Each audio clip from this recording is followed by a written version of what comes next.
Hello दोस्तों, मैं आप सभी का अपने YouTube चैनल पे स्वागत करता हूं।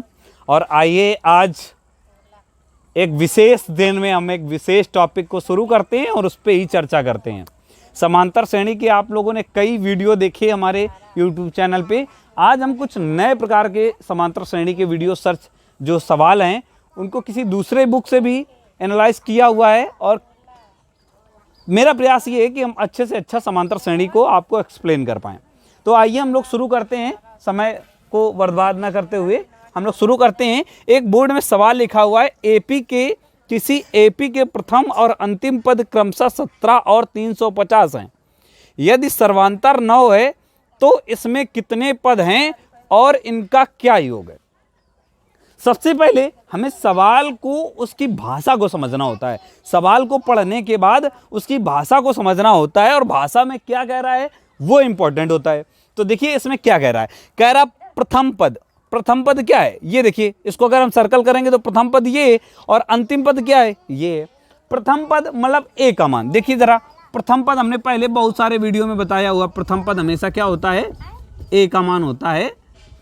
ए का मान क्या है, 17 है, ठीक है, 17 है। और यदि सर्वांतर क्या है, सर्वांतर क्या होता है, बताइए जरा, सर्वांतर क्या होता है, आप लोग बोलिए, सर्वांतर क्या होता है, डी का मान। और डी का मान जब सर्वांतर होता है तो क्या दिया है, 9 दिया है। अभी अंतिम पद को नहीं छेड़ेंगे हम, अंतिम पद को बिल्कुल भी नहीं छेड़ेंगे। पहले ए का मान और इधर डी का मान को हम यूज करते हुए सबसे पहले क्या कह रहा है, तो इसमें कितने पद हैं, यानी कि एन का मान निकालना है। हमें क्या निकालना है, एन का मान निकालना है। तो एनवा बराबर, ध्यान से देखिए, एनवा बराबर a plus n minus 1 into d, ठीक है। अब देखिए ये एनवा की वैल्यू क्या है, 350, क्या है, 350। तो इधर क्या लिखेंगे, 350 बराबर ए की वैल्यू क्या है, 17 प्लस एन की जगह पे एन की वैल्यू और एन, क्योंकि मुझे पता नहीं है तो फिर एन का एन ही रखेंगे और डी की जगह पे 9। 17 इधर प्लस में, इधर आएगा तो माइनस में हो जाएगा। सब्ट्रैक्ट कर दीजिए इसको जरा, तो 17 अगर हम घटा देंगे तो कितना बचेगा, 3, इधर 1 से चला जाएगा, क्या बचा, 4 बचा, 4 में 1 चला गया, 3, 333, इतना ही बचेगा, मे भी लगभग इतना ही बचेगा, ठीक है। प्लस 9 का मल्टीप्लाई करेंगे तो 9 is equal to 9 and minus 9। अब ये 9 है, प्लस का इधर आएगा तो किसके हो जाएगा, इधर माइनस का, तो इधर आएगा तो प्लस का जुड़ जाएगा। तो 9 जब जोड़ देंगे हम तो क्या हो जाएगा, 9 जोड़ देंगे तो क्या हो जाएगा, 9 जोड़ेंगे तो कितना हो जाएगा, 42, कितना हो जाएगा, 342, क्या हो जाएगा, 342 हो जाएगा बराबर 9 एन, ठीक है। एन से डिवाइड कर दीजिए, 9 से इसको डिवाइड कर दीजिए, भाग दे दीजिए, तो कितना आ जाएगा, 9 त्रिका 27, 3 बार, ठीक है।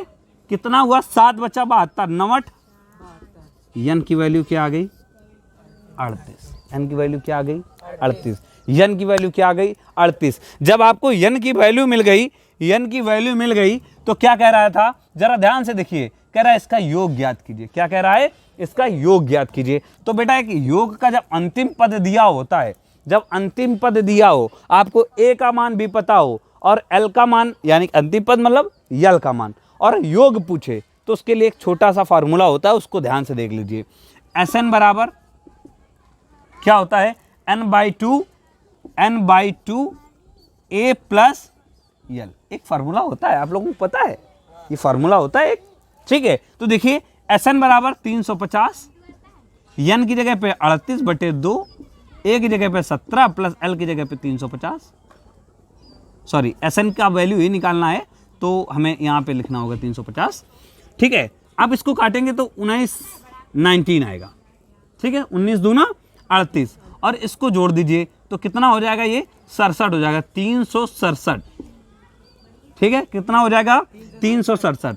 अब जरा 367 में 19 का गुणा कर दीजिए, ठीक है, 19 का गुणा कर दीजिए। अगर आप डायरेक्टली 19 का पहाड़ा नहीं पढ़ पा रहे हैं देख लीजिए सारे स्टूडेंट ऑनलाइन जो वीडियो देख रहे हैं वो देख लीजिए कि जो 19 से डायरेक्ट आप पढ़ा नहीं पढ़ पा रहे हैं मल्टीप्लाई, उनका कमज़ोर है। हमारा पर्पज़ ये है कि कमज़ोर से बच्चे को भी हम ऊपर ले जाने का काम करेंगे। तो इसका आप 9 से मल्टीप्लाई कर लीजिए, 9 से मल्टीप्लाई करिए। 9 का 9 7 63 का 3 हासिल 6, 9 का 6 बार, 9 6 का 54, 54 6 60, 60 का 0 हासिल 6, 9 का 3 में 9 का 27 और 6 33, 27 और 6 33, क्रॉस करिए 7 6 3, जोड़ दीजिए 3 7 9 और 6, ये आंसर आएगा बेटा, ध्यान से देख लीजिए, ये आंसर आएगा। धन्यवाद। जी हाँ स्टूडेंट, अब आइए देखते हैं कि अभी हम लोगों ने जो सवाल लगाया कि उसमें क्या था कि किस तरीके से एक साधारण मेथड में हम लोगों ने उसका योग निकाला हुआ था और n पदों का निकालना था, उसके बाद योग निकालना था, वो हम लोगों ने निकाल लिया हुआ था।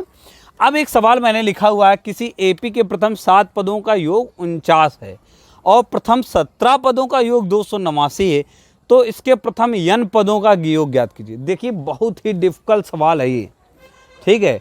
अगर बोर्ड परीक्षा की दृष्टि से देखें तो अगर एपी से कोई सवाल आएगा तो इसके आने की संभावनाएं सबसे अधिक हैं, क्योंकि ये इतना कंफ्यूज क्रिएट करने वाला सवाल है, कंफ्यूजन में डालने वाला सवाल है। जरा ध्यान से देखिए, n पदों का योग कह रहा, अगर ये कहता है 2 पदों का निकालिए, 29 पदों का निकालिए, 30 पदों का योग निकालिए, वो एक अलग का मैटर था, लेकिन n पदों का योग निकालिए, बिग टास्क, ये एक बड़ा टास्क है, इसको थोड़ा ध्यान से समझना है। आप लोग स्टूडेंट थोड़ा ध्यान से समझेंगे, ऑफलाइन जो ऑफलाइन पढ़ रहा है क्लास वो स्टूडेंट भी ध्यान से देखें और जो ऑनलाइन देख रहे हैं उसको तो देखना ही देखना है। चलिए देखिए सवाल हम कहाँ से शुरुआत करते हैं। लिखा है 7 पदों का योग 49 है, ठीक है, योग 49 है। जब भी कभी योग की बात कर दे तो हमें इतना ध्यान रखना है कि SN का फार्मूला लगाना है। देखो एनवा में कहीं योग नहीं होता था, उसमें पदों की संख्याएं निकाली जाती थी। अब क्या है, अब जब योग निकालने की बात हो रही है तो SN का फार्मूला यूज करेंगे और लिखेंगे SN बराबर फार्मूला क्या होता है, n/2 2a plus n - 1 into d. अब जरा ध्यान से देखिए, SN n की वैल्यू कितनी 7 है और SN का वैल्यू कितना है 49 है। प्रथम 7 पदों का जब निकालेंगे तो क्या आएगा, ये फर्स्ट कंडीशन लिख दीजिए यहाँ, फर्स्ट कंडीशन में, ठीक है, फर्स्ट कंडीशन में निकालें तो 49 हम यहाँ लिखेंगे बराबर n की जगह क्या लिखेंगे n/2 और 2a प्लस n की जगह 7 - 1 इंटू डी। इसको गुणाम करेंगे और इसको क्या कर देंगे भाग में, तो क्या हो जाएगा 49 गुणा 2/7। देखिए जब इसको बटे में लाएंगे, इधर गुणा में इधर आएगा, बटे में होगा तो 7 इसके बटे में होगा और 2 उसके बटे में होगा तो वो ऊपर चला जाएगा, ठीक है। इतनी बात समझ में आ गई। तो देखिए अब बराबर में क्या बचा 2a प्लस 6d, इसको काटेंगे तो 7 7 49, 7 दूनी 14, 14 बराबर 2a प्लस 6d, ठीक है। ये एक पहला समीकरण हमें मिल गया, ठीक है। अब सेकेंड कंडीशन में क्या निकालेंगे, 17 पदों का योग 289 है, तो लिखेंगे क्या, देखिए जरा SN बराबर n/2 n/2 2a plus n - 1 into d, ठीक है। अब जरा ध्यान से देखिए आप लोग, SN की जगह क्या लिखेंगे 289 बराबर n की वैल्यू क्या है 17, n की वैल्यू क्या है 17 है, ठीक है। अब जरा ध्यान से देखिए, जब n की वैल्यू 17 है और बटे क्या लिखेंगे 2a प्लस n की जगह क्या लिखेंगे 17, क्योंकि अभी हमने यहाँ लिखा है, तो 17 - 1 इंटू डी। अब जरा देखिए फिर वही कंडीशन जो हमने पहले समीकरण में किया हुआ था, सेम उसी तरीके से हम दूसरे समीकरण में भी करेंगे 17/2, ठीक है। तो देख लीजिए 17 गुणा में भाग में आ जाएगा और 2 गुणा में आ जाएगा, तो जब 289/17 गुणते 2, इसको काटेंगे तो 17 बार जाएगा, 17 का ये स्क्वायर होता है 289, ठीक है।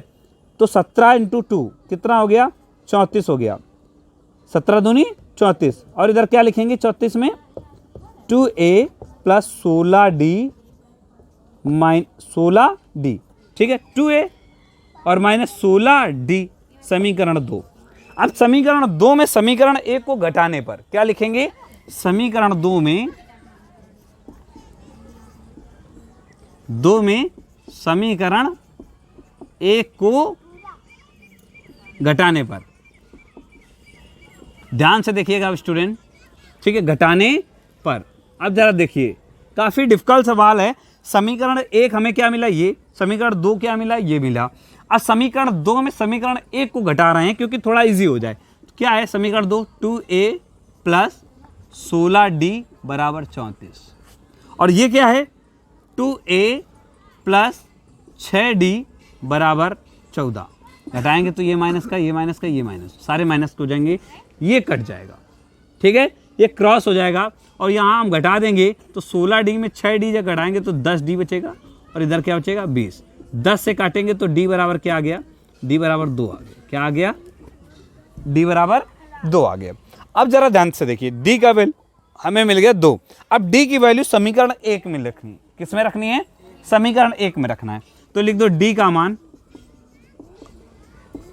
समीकरण 1 में रखने पर। ध्यान से देखना है आपको, ठीक है। तो 2a प्लस 6 इंटू डी था, तो d की वैल्यू क्या है? 2 बराबर 14। अब ये 6 दूने कितना हुआ? 12।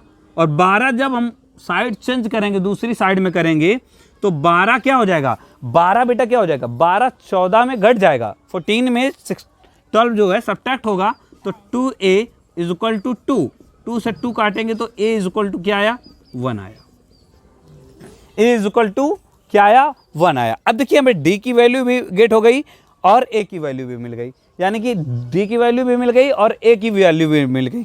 अब हम क्या करेंगे? हमें d की वैल्यू मिली, a की वैल्यू मिली, तो हम क्या करेंगे? n पदों का योग ज्ञात करेंगे, जो सवाल में कह रहा है। तो लिखेंगे n पदों का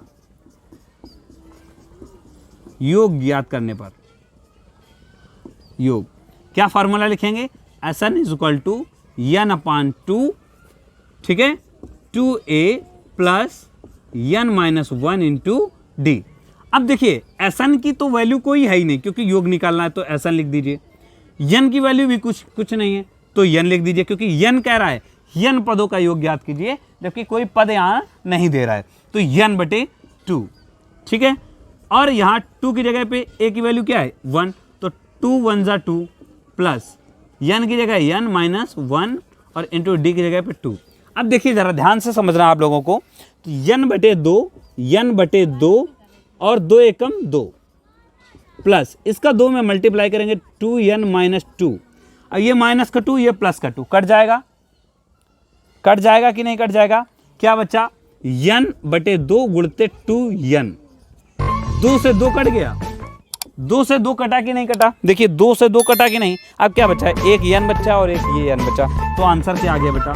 Sn is equal to n square. योग क्या मिलेगा? n square.